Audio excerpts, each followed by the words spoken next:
بسم اللہ الرحمن الرحیم۔ السلام علیکم۔ یہ کاشانہ بصیرت کا چینل ہے اور آپ جو کتاب سماعت فرما رہے ہیں اس کا نام ہے سخن، استاد شہید مرتضیٰ مطہری کی لکھی ہوئی، پارٹ نمبر 28۔ خلاصہ یہ ہے کہ جسم کے اعضاء میں کام کی تقسیم اور درجہ بندی قدرتی ہے اور فطری طور پر ہر ایک کی جگہ مقرر ہے، لیکن معاشرے میں یہ کام خود انسان کے ہاتھوں انجام پاتا ہے۔ لوگ خود اپنا کام تقسیم کرتے ہیں، اپنی درجہ بندی کرتے ہیں۔ میدان عمل سب کے لیے کھلا ہوا ہے۔ سب انسان ہیں، سب عقل رکھتے ہیں، سب صاحب ارادہ و اختیار ہیں، سب کی اپنی اپنی شخصیت ہے۔ یہاں ایک اور سوال پیدا ہوتا ہے اور وہ یہ کہ تقسیم کار کی صورت کیا ہونی چاہیے؟ درجہ بندی میں ادنا و اعلیٰ، پست و بالا کا ہونا لازمی ہے، جو کہ کس بنیاد پر ہو؟ معاشرے میں افراد کی جگہ مقرر کرنے کا معیار کیا ہو؟ کیا یہ سب باتیں طے کرنے کے لیے قرآن اندازی ہونی چاہیے؟ طریقہ ایک ہی ہے اور وہ یہ کہ کسی پر کوئی زبردستی نہ کی جائے، سب کو آزاد چھوڑ دیا جائے، زندگی بمقابلہ کا میدان ہو اور مقابلے میں شرکت کا حق سب کو ہو۔ پھر ہر شخص اپنے ذوق اور استعداد کی مناسبت سے اور اپنی لیاقت اور محنت کے مطابق پیشہ اور کام اختیار کرے گا اور اپنا مقام پیدا کرے گا۔ تنازع البقاء۔ بعض لوگ زندگی کو میدان جنگ سے تشبیہ دیتے ہیں اور کہتے ہیں کہ زندگی تنازع البقاء سے عبارت ہے۔ بہتر یہ ہے کہ جہد البقاء کہا جائے، کیونکہ تنازع میں لڑائی جھگڑے کا مفہوم شامل ہے۔ گو بعض لوگوں کے نزدیک زندگی کا مطلب جنگ و جدال ہے۔ ان کے خیال میں انسانی زندگی میں سب سے بڑا وصول جو کار فرما ہے وہ محاسمت اور دشمنی ہے۔ تعاون اور صلح جوئی تو جھگڑوں کے نتیجے میں زبردستی انسان پر مسلط کیے جاتے ہیں۔ اس وقت اس نقطے پر بحث کرنا مناسب نہیں۔ اجملاً اتنا کہہ دینا کافی ہے کہ دراصل یہ بات صحیح نہیں کہ لڑائی جھگڑا انسان کی فطرت کا لازمی جز نہیں۔ البتہ زندگی میں مقابلہ فطری چیز ہے۔ زندگی اگر اپنے صحیح محور پر ہو تو اس میں بقا کے لیے مقابلہ ضروری ہے، لیکن زندگی کی دوڑ میں مقابلے کے لیے دو چیزیں ضروری ہیں: ایک تو فرد کی آزادی، دوسرے معاشرے میں نظم و ضبط، تاکہ بد نظمی ابتری نہ پھیلنے پائے۔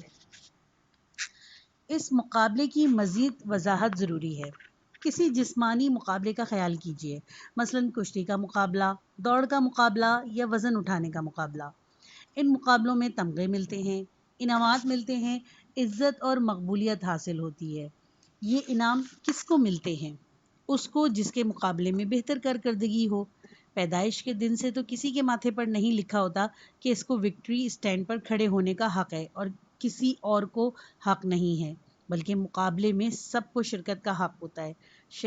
شرکت کی آزادی ہے۔ انہی میں سے کچھ اپنی مشق اور محنت کی وجہ سے انعام کے مستحق قرار پاتے ہیں، اور کچھ یا تو فطری عدم صلاحیت کے باعث یا مشق اور محنت کی کمی کی وجہ سے انعام سے محروم رہتے ہیں۔ یہی حال کسی بھی جماعت کے طلباء کا ہے۔ وہ سال بھر تک کلاس میں حاضر ہوتے ہیں، سبق پڑھتے ہیں، سال ختم ہونے پر ان کا امتحان لیا جاتا ہے، ان کو نمبر دیے جاتے ہیں، کوئی پاس ہوتا ہے، کوئی فیل ہوتا ہے، کوئی اول آتا ہے، کوئی امتیازی نمبر حاصل کرتا ہے، باقی کو ان کی استعداد اور محنت کے مطابق نمبر ملتے ہیں۔ چونکہ معاشرے اور جسم میں فرق ہے، اسی لیے معاشرے کے افراد فرائض منصبی تخلیقی نظام کے تحت معین نہیں کیے جاتے۔ اللہ تعالیٰ نے انسان کو آزاد اور خود مختار پیدا کیا ہے، لہٰذا اس کا کام، مقام اور اس کی حیثیت اس طرح مقرر نہیں کی کہ اس میں کوئی رد و بدل نہ ہو سکے، بلکہ اس کو عمل کے لیے وسیع میدان دیا۔ تمام امور کی بنا پر معاشرہ کی ایک طرح سے مقابلے کا میدان ہے۔ افراد یہ مقابلہ جیت کر اپنی لیاقت، استعداد اور کارکردگی کا مظاہرہ کر کے دنیا کی مختلف نعمتیں اور حقوق حاصل کرتے ہیں۔ میں یہ نہیں کہتا کہ سب لوگ اپنے ذوق اور استعداد کے لحاظ سے برابر ہیں اور سب ایک طرح سے کام کر سکتے ہیں۔ اس میں کوئی شک نہیں کہ اس لحاظ سے ہر شخص کی استعداد مختلف ہے، ہر ایک کا اپنا ذوق ہے، اسی لیے ہر شخص کو کسی کام میں زیادہ دلچسپی ہوتی ہے اور کسی کام میں کم، لیکن اس کا یہ بھی مطلب نہیں کوئی شروع ہی سے یہ سمجھ لے کہ وہ صرف ایک خاص کام کے لیے بنا ہے۔ یہ جس طرح جسمانی اعضاء کی جگہ مقرر ہے، اسی طرح معاشرے میں اس کی کوئی جگہ مقرر ہے۔ اسی لیے یہ ضروری ہے کہ معاشرے میں مقابلے کا میدان ان تمام معاملات میں کھلا رہے اور سب کو اس مقابلے میں شرکت کا مساوی موقع دیا جائے، اور معاشرہ ایسا منظم ہو اور اس کا انتظام اتنا عمدہ ہو کہ صرف وہی لوگ معاشرے میں آگے آ سکیں جو ان مقابلوں میں اپنی اہلیت اور قابلیت ثابت کر سکیں۔ مقابلے کے دو خاص جز۔ مقابلہ دو چیزوں پر مشتمل ہوتا ہے، ایک تو وہ کام جن میں مقابلہ ہوتا ہے جیسے دوڑ، کشتی یا وزن اٹھانا، دوسرا وہ انعام اور عزت جو مقابلہ جیتنے والے کو ملتی ہے۔ معاشرہ بھی چونکہ مقابلے کا میدان ہے، اسی لیے اس میں بھی دو پہلو موجود ہیں، ایک تو وہ کام جس میں مقابلہ ہو اور دوسرا وہ حق اور وہ حصہ جو اس کے نتیجے میں کچھ لوگوں کو ملے۔ اب سوال یہ ہے کہ مقابلہ کس چیز میں ہونا چاہیے اور اس کا انعام کیا ہونا چاہیے۔ اس پر اگر تھوڑا سا غور کر لیا جائے تو مطلب حل ہو جاتا ہے۔ مقابلے کا کام تو وہی ہے جو انسان کے لیے مفید ہیں اور جن سے انسان کی سماجی زندگی وابستہ ہے۔ مقابلہ ان کاموں میں ہونا چاہیے جن سے لوگوں کو فائدہ پہنچتا ہو۔ علم و فضل میں مقابلہ ہونا چاہیے، نیکی اور تقوی میں مقابلہ ہونا چاہیے، عقل و سمجھ، فہم و فراست میں مقابلہ ہونا چاہیے، سعی و عمل میں مقابلہ ہونا چاہیے، پیداواری کاموں اور خدمت میں مقابلہ ہونا چاہیے۔ ان مقابلوں میں کامیاب ہونے والوں کا انعام ان کے وہ حقوق ہیں جن کے وہ اپنے کام، صلاحیت و لیاقت اور محنت کے مطابق مستحق قرار پائیں۔ اگر ہم یہ سمجھ لیں کہ افراد کے حقوق بمنزلہ اس انعام کے ہیں جو مقابلوں میں شرکت کرنے والوں کو دیے جاتے ہیں، یہ گویا کہ وہ نمبر ہیں جو طلباء کو امتحان میں بعد میں دیے جاتے ہیں، اور یہ بھی سمجھ لیں کہ مقابلہ صرف ان کاموں میں ہوتا ہے جن کو مذہب نے خیر اور عمل صالح قرار دیا ہے۔ اگر ہم ان دو باتوں کو سمجھ لیں تو ہماری سمجھ میں اچھی طرح آ جائے گا کہ انعام اور نمبر دیں اور کس کو نہ دیں، کس کو زیادہ دیں اور کس کو کم۔ میں نے پچھلے جلسوں میں کہا تھا کہ اسلام میں حق اور فرض کا چولی دامن کا ساتھ ہے، یہ ایک دوسرے سے الگ نہیں ہے۔ یہ مقابلہ وہی حق اور فرض کا مقابلہ ہے۔ حقوق دراصل وہ نمبر ہیں جو فرض کے میدان میں مقابلہ کرنے والوں کو ملنے چاہیے۔ اسلام میں حق اور فرض کا جو ساتھ ہے، اگر ہم اس کو اچھی طرح ذہن نشین کر لیں، یہ سمجھ لیں کہ جب ہم یہ کہتے ہیں کہ زندگی ایک مقابلہ اور ایک دوڑ ہے، تو اس کا مطلب یہ ہے کہ زندگی فرائض کی ادائیگی کا مقابلہ ہے اور آدمی کو وہی کچھ ملتا ہے جس کے لیے وہ کوشش کرتا ہے۔ ہم یہ بھی اچھی طرح سمجھ لیں کہ زندگی کا مقابلے کا نتیجہ انعام اور سماجی حقوق سے بہرہ مند ہونا ہے۔ اگر ہم یہ سب باتیں بخوبی سمجھ لیں تو گویا ہم نے اسلام میں سماجی حقوق کی سب سے بڑی بنیادی اصول کو سمجھ لیا۔ یہ بنیادی اصول تمام معاملات میں ایک روشن چراغ کی طرح ہماری رہنمائی کرے گا اور ہمیں اندھیروں میں بھٹکنے نہیں دے گا۔ عدل یا مساوات۔ یہاں سے عدل کے معنی معلوم ہو جاتے ہیں اور اس سوال کا جواب مل جاتا ہے جو میں نے شروع میں اٹھایا تھا۔ سوال یہ تھا کہ انصاف کا کیا مطلب ہے اور اس کے بالمقابل فرق و امتیاز اور تفاوت کا کیا مطلب ہے۔ آیا ہر قسم کا تفاوت جو معاشرے میں پایا جاتا ہو انصاف کے منافی ہے؟ کیا عدل کا مطلب مکمل مساوات ہے، یا عدل کا مطلب نہ صرف مکمل مساوات نہیں بلکہ بعض صورتوں میں تو انصاف کا تقاضا یہ ہے کہ امتیاز اور تفاوت باقی رہے؟ انصاف کا تقاضا صرف یہ ہے کہ فرق و امتیاز بیجا اور بلا استحقاق نہ ہو۔ اس دوسری صورت میں سوال یہ پیدا ہوتا ہے کہ بجا اور بیجا کا معیار کیا ہے؟ یہ تو معلوم ہو گیا کہ انصاف کے یہ معنی نہیں کہ سب کا ایک ہی مقام اور ایک ہی درجہ ہو۔ معاشرے میں مختلف مقامات اور مختلف درجات کا ہونا لازمی ہے۔ اس معاملے میں بھی انسانی معاشرے کی مثال انسانی جسم کی سی ہے۔ جب مقامات اور درجات میں تفاوت ہوا تو درجہ بندی بھی ضروری ہو گئی۔ اس کی واحد صورت یہ ہے کہ افراد کو آزاد چھوڑ دیا جائے اور مقابلے کے لیے راہ ہموار کر دی جائے۔ چونکہ سب کی استعداد یکساں نہیں اور نہ سب برابر محنت اور کوشش کرتے ہیں، اسی لیے خود بخود فرق اور تفاوت پیدا ہو جائے گا۔ کوئی آگے نکل جائے گا، کوئی پیچھے رہ جائے گا، کوئی بہت آگے بڑھ جائے گا، کوئی بہت پیچھے رہ جائے گا۔ انصاف کا تقاضا یہ ہے کہ جو فرق معاشرے میں ناگزیر ہے وہ استعداد اور لیاقت کے تابع ہو۔ انصاف کا تقاضا یہ ہے کہ جو طلبہ امتحان میں شرکت کریں ان میں ہر ایک کو اتنے ہی نمبر دیے جائیں جتنے نمبروں کا وہ مستحق ہے۔ یہ کوئی انصاف نہیں کہ سب کو برابر نمبر دے دیے جائیں اور یہ کہا جائے اگر یکساں نمبر نہ دیے گئے تو یہ امتیاز ہوگا، جو کہ ظلم ہے۔ بلکہ اصل تو یہ ہے کہ اگر سب کو برابر نمبر دے دیے گئے تو اس صورت میں حقدار کا حق مارا جائے گا۔ یہی دراصل ظلم ہے۔ انصاف کا تقاضا یہ ہے کہ چیمپئن شپ کے مقابلوں میں ہارنے اور جیتنے والوں کا معیار لیاقت، کوشش اور اپنے فن کی نمائش ہو۔ یہ انصاف کا تقاضا نہیں کہ ماہر فن اور اناڑی کو ایک آنکھ سے دیکھا جائے اور لائق اور نالائق میں بھی کوئی فرق روا نہ رکھا جائے۔ اس طرح کی مساوات تو عین ظلم اور بے انصافی ہے۔ البتہ جس فرق کی بنیاد قابلیت اور کارکردگی پر ہو وہ عین انصاف ہے۔ انصاف کا تقاضا مساوات ضرور ہے، لیکن صرف یکساں قانونی حالت میں یعنی یہ نہیں ہونا چاہیے کہ جو لوگ کسی علمی یا جسمانی مقابلے میں شرکت کریں ان کے مابین ان امور کے علاوہ جن کا تعلق استعداد، ہنر اور لیاقت سے ہے کسی اور بنیاد پر فرق کیا جائے۔ مثلاً اس بنیاد پر کہ ایک گورا ہے دوسرا کالا، یا فرض کرو ایک نواب زادہ ہے اور دوسرا کسی غریب کا بیٹا، ایک کے پاس سفارش ہے دوسرے کے پاس نہیں، ایک کے حامیوں کا جتھا ہے دوسرے کا کوئی مددگار نہیں، ایک کی استاد یا ریفری سے رشتہ داری ہے یا برادری کا تعلق ہے دوسرے کا نہیں۔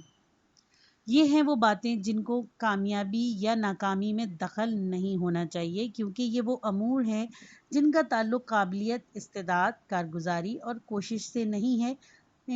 اگر قابلیت اور استعداد کا لحاظ رکھے بغیر سب کو مساوی نمبر دے دیے جائیں گے اور کوئی امتیاز روا نہ رکھا جائے تو یہ بھی ظلم ہوگا، اور اگر فرق کیا جائے گا لیکن فرق کا معیار اس قسم کی باتوں کو بنایا جائے تو یہ بھی ظلم ہوگا۔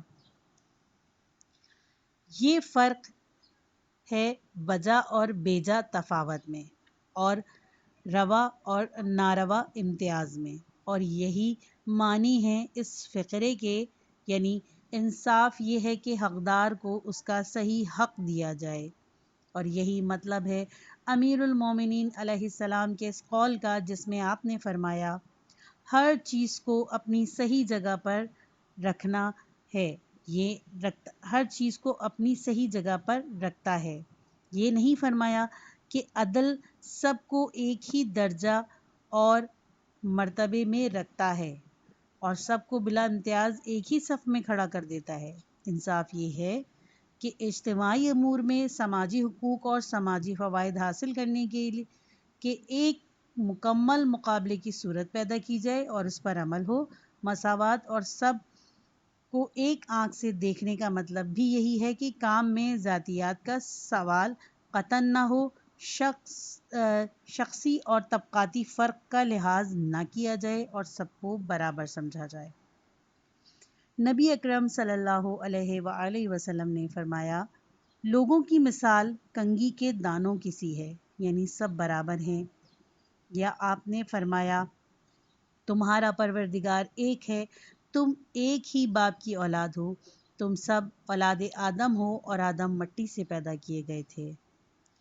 یعنی کسی طرح کا شخصی امتیاز، فرق اور برتری ایسی نہیں ہونی چاہیے جس کی بنیاد علم و فضل، تقوی و طہارت اور علم و لیاقت پر نہ ہو۔ اسی لیے آپ نے اس جملے میں بھی اضافہ فرمایا قرآن کریم رنگ و خونوں اور نسل و جنس کے تمام امتیازات کو لغو قرار دیتے ہوئے فرماتا ہے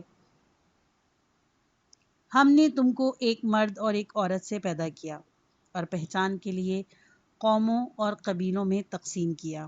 اس کے فوراً بعد ہی کہا گیا، یہاں تقوی پر مبنی امتیاز کا باضابطہ اعتراف کیا گیا ہے۔ قرآن کہتا ہے کہ عالم و جاہل اور متقی اور غیر متقی ہرگز برابر نہیں ہو سکتے۔ کیا یہ ممکن ہے کہ ہم اہل ایمان اور نیک کام کرنے والوں کو زمین میں فساد پھیلانے والوں کے برابر کر دیں اور اہل تقوی کو بدکاروں کے برابر درجہ دے دیں؟ اسی طرح اللہ تعالیٰ ارشاد فرماتا ہے، کہہ دیجئے کیا عالم و جاہل برابر ہو سکتے ہیں؟ سمجھدار لوگ ہی یہ بات سمجھتے ہیں کہ برابر نہیں ہو سکتے۔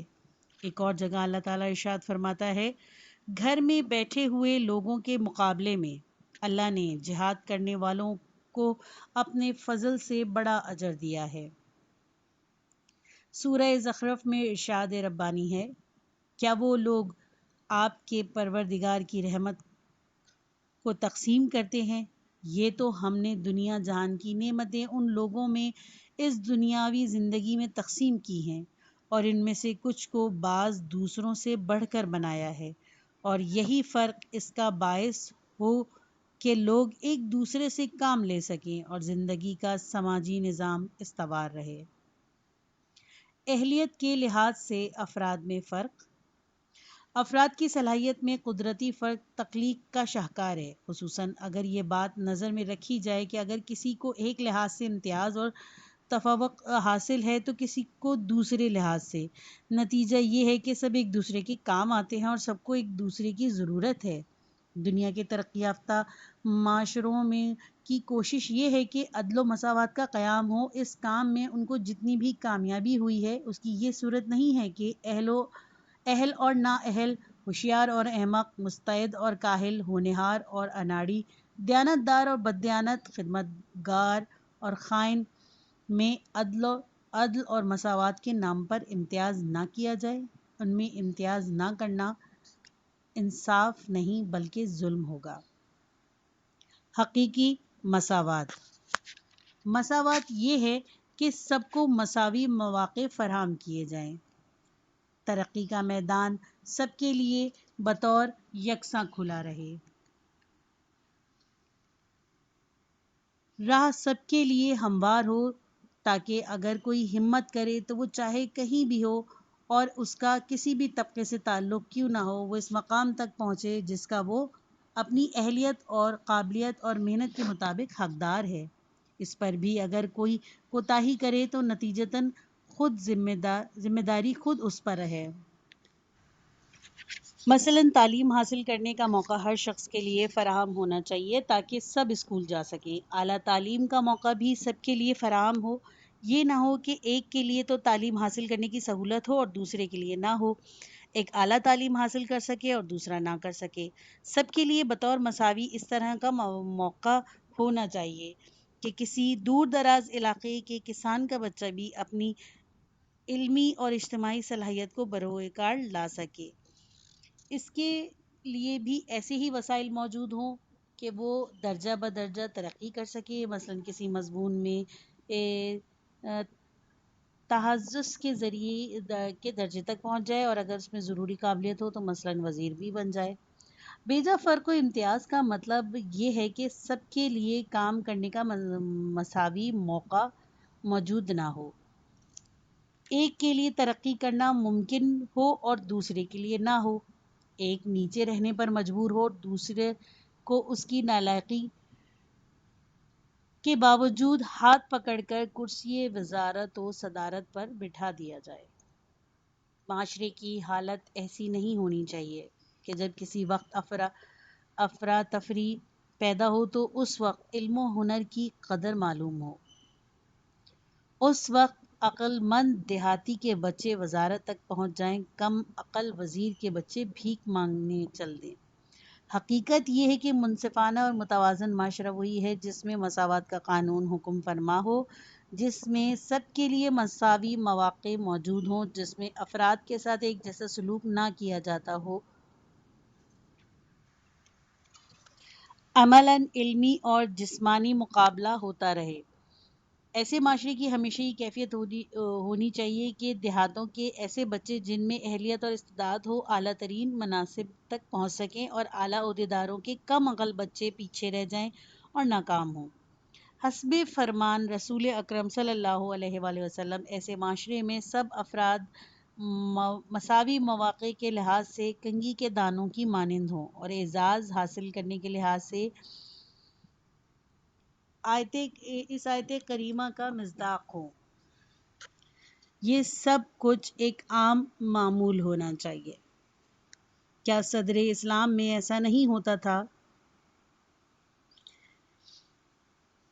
ہم کو یہ منظور تھا کہ ہم ان لوگوں پر احسان کریں جو دنیا میں متضعف یعنی کمزور، جنہیں علم و عمل کے میدان میں پیچھے چھوڑ دیا گیا تھا اور جن کے حقوق پامال کر دیے گئے تھے، ان کو دنیا کا پیشوا اور زمین کا وارث بنا دیں۔ سورہ قصص آیت نمبر 5۔ کیا صدر اسلام میں عبداللہ مسعود جیسے غلاموں اور غلام زادوں نے عزت و مرتبہ حاصل نہیں کیا؟ کیا ابو جہل، ابو لہب اور ولید بن مغیرہ جیسے بااثر شخصیتیں خاک میں نہیں مل گئی تھیں؟ کیا خاک نشین اور غلام اپنی لیاقت و تقوی اور نیک اعمال کی بدولت قوم کے سردار نہیں بن گئے تھے؟ کیا نالائق اور بدعنوان سردار ان قوم کی ذلت کے گڑھوں میں نہیں گر گئے؟ غیر طبقاتی اسلامی معاشرہ۔ یہ مسلم ہے کہ اسلام ایک اجتماعی مذہب ہے۔ وہ اس امر کا قائل ہے کہ معاشرے کی اپنی شخصیت ہے، معاشرہ پیدا ہوتا ہے اور مرتا ہے، معاشرے بنتا اور بگڑتا ہے، اس میں خوبیاں بھی ہیں اور خرابیاں بھی۔ وہ یہ بھی مانتا ہے کہ معاشرے کا مفاد فرد کے مفاد پر مقدم ہے، لیکن ان سب باتوں کے باوجود اسلام کے معاشرتی نظام میں افراد کے حقوق اور ان کے واقعی امتیازات کو نظر انداز نہیں کیا گیا۔ اسلام فرد کو شخصی لحاظ سے معاشرے کے مقابلے میں بے حقیقت نہیں سمجھتا۔ بعض دوسرے مفکرین کی طرح وہ یہ نہیں کہتا کہ فرد بیکار محض ہے، جو کچھ ہے معاشرہ ہی ہے، حق صرف معاشرے کا ہے، فرد کا کوئی حق نہیں، مالک معاشرہ ہے، فرد نہیں، اہمیت معاشرے کی ہے، فرد کی نہیں۔ اس میں کوئی شک نہیں کہ اسلام شخصی حقوق کا قائل ہے، فرد کی اہمیت اور آزادی کا قائل ہے۔ وہ اس بات کو انصاف نہیں سمجھتا کہ فرد معاشرے میں گم ہو کر رہ جائے۔ اس کے نزدیک انصاف یہ ہے کہ معاشرے میں مکمل مقابلے کے حالات پیدا کیے جائیں، اور اس مقابلے کے نتیجے میں جو کام کی لگن، فرائض کی بجا آوری اور فضیلت و شرف کے میدان میں ہوتا ہے، افراد کو خاص حقوق اور امتیازات دیے جائیں۔ البتہ یہ ضرور ہے کہ اسلام نے ایسے فرق و امتیاز کی جس کا تعلق علم و تقوی، علم و جہاد فی سبیل اللہ سے نہ ہو، سختی سے مخالفت کی ہے۔ ایسے امتیاز کی نہ صرف اسلامی احکام میں مذمت کی گئی ہے، بلکہ عامہ اور پیشوان دین کا عمل بھی اس کے خلاف رہا ہے۔ اسلامی معاشرے کے غیر طبقاتی ہونے کا مطلب یہ ہے کہ یہ معاشرہ فرضی اور بے بنیاد امتیازات کا قائل نہیں، لیکن اس کے یہ معنی نہیں کہ یہ اس فرق کو بھی زبردستی نظر انداز کر دیتا ہے جس کی اساس اہلیت، لیاقت اور اکتساب علم و ہنر پر ہو۔ جویبر اور لفا۔ یمامہ کے ایک شخص نے مدینے میں آ کر اسلام قبول کیا۔ یہ صاحب اچھے مسلمان بن گئے، اسلامی تعلیم و تربیت حاصل کی۔ ان کا نام جویبر تھا۔ پس قد، بد شکل اور سیاہ فام آدمی تھے، اور ساتھ ہی بہت غریب بھی۔ چونکہ ان کا مدینے میں کوئی نہیں تھا، اسی لیے رات کو مسجد میں سوتے تھے۔ دراصل مسجد کے سوا ان کا کوئی گھر ہی نہیں تھا۔ رفتہ رفتہ انہوں نے اپنے ہی جیسے کچھ دوست بنا لیے، یعنی کچھ اور ایسے مسلمان پیدا ہو گئے جو جوبیر کی طرح غریب بھی تھے اور پردیسی بھی۔ رسول اللہ صلی اللہ علیہ وآلہ وسلم کی ہدایت کے بے موجب یہ لوگ بھی عارضی طور پر مسجد میں رہنے لگے۔ آہستہ آہستہ ان کی تعداد بڑھتی گئی۔ اللہ کا حکم آیا کہ مسجد کو پاک صاف رکھا جائے، مسجد سونے کی جگہ نہیں ہے۔ علی مرتضیٰ علیہ السلام اور فاطمۃ الزہرا سلام اللہ علیہ کے گھر کے سوا جن گھروں کے دروازے مسجدوں کی طرف کھلتے ہیں وہ سب دروازے بند کر دیے گئے اور مسجد کی طرف سے گھروں میں آمد و رفت بند کر دی گئی تاکہ مسجد کا احترام محفوظ رہے۔ رسول خدا صلی اللہ علیہ وآلہ وسلم نے حکم دیا کہ ان چند بے گھر غریبوں کے لیے ایک کونے میں سائبان ڈال دیا جائے تاکہ اس کی چھت کے نیچے یہ لوگ رہ سکیں۔ اس جگہ کا نام صفہ رکھا گیا اور یہ لوگ اصحاب صفہ کے نام سے مشہور ہوئے۔ جوبیر بھی انہی اصحاب صفہ میں سے ایک تھے۔ رسول خدا صلی اللہ علیہ وآلہ وسلم اور عام مسلمان ان سے محبت کرتے تھے اور ان کے گزارے کا انتظام کرتے تھے۔ ایک دن رسول اکرم صلی اللہ علیہ وآلہ وسلم نے جوبیر کو دیکھ کر فرمایا کہ کتنا اچھا ہوتا اگر تم شادی کر لیتے، تمہاری جنسی ضروریات بھی پوری ہو جاتی اور بیوی سے دین و دنیا کے کاموں میں مدد بھی ملتی۔ جوبیر نے عرض کیا، یا رسول اللہ صلی اللہ علیہ وآلہ وسلم، مجھے بیوی کہاں سے ملے گی؟ میرے پاس ہے نہ نسب، نہ مال اور نہ جمال، کون عورت میری بیوی بننا پسند کرے گی؟ آپ نے فرمایا، جوبیر، اللہ نے اسلام کے سبب سے قدریں بدل دی۔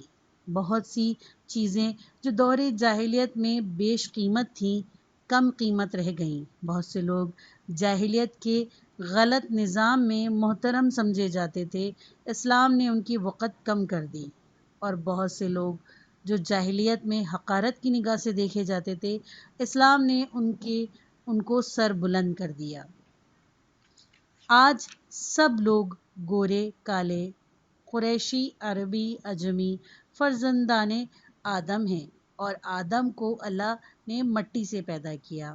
جوبیر، خدا کو سب سے محبوب وہ ہے جو سب سے زیادہ احکام الہی پر عمل کرتا ہو، کوئی مسلمان وہ مہاجر ہو یا انصار میں سے۔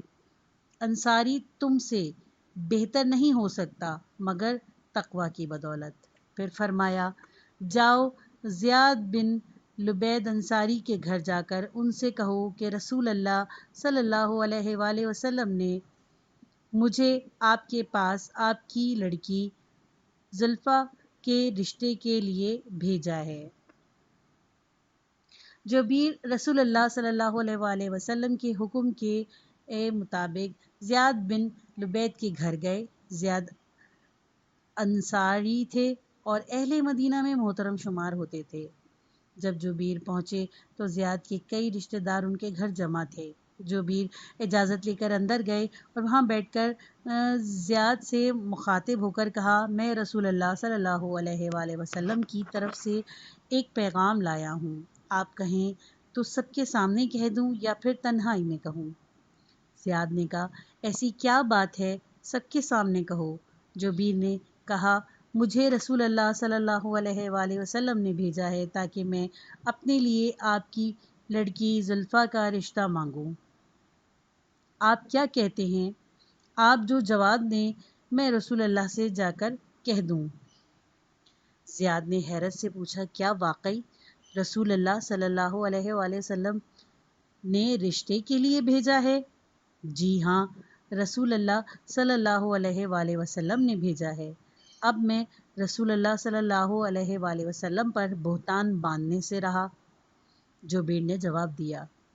زیاد نے کہا، ہمارے یہاں یہ دستور نہیں کہ کسی غیر کو بیٹی دیں، ہم تو رشتہ بیاہ اپنے ہم کفو انصاریوں ہی میں کرتے ہیں۔ اچھا تم جاؤ، میں خود رسول اللہ صلی اللہ علیہ وآلہ وسلم سے بات کروں گا۔ جوبیر باہر آئے تو سوچنے لگے کہ رسول اللہ صلی اللہ علیہ وآلہ وسلم نے فرمایا تھا کہ اللہ تعالیٰ نے اسلام کے ذریعے قبیلہ، خاندان، نسب پر گھمنڈ ختم کر دیا ہے، مگر یہ صاحب تو کہہ رہے ہیں ہمارے ہاں دستور نہیں کہ غیر کفو کو بیٹی دے دے۔ ان کی بات تو قرآنی تعلیمات کے منافی ہے۔ جب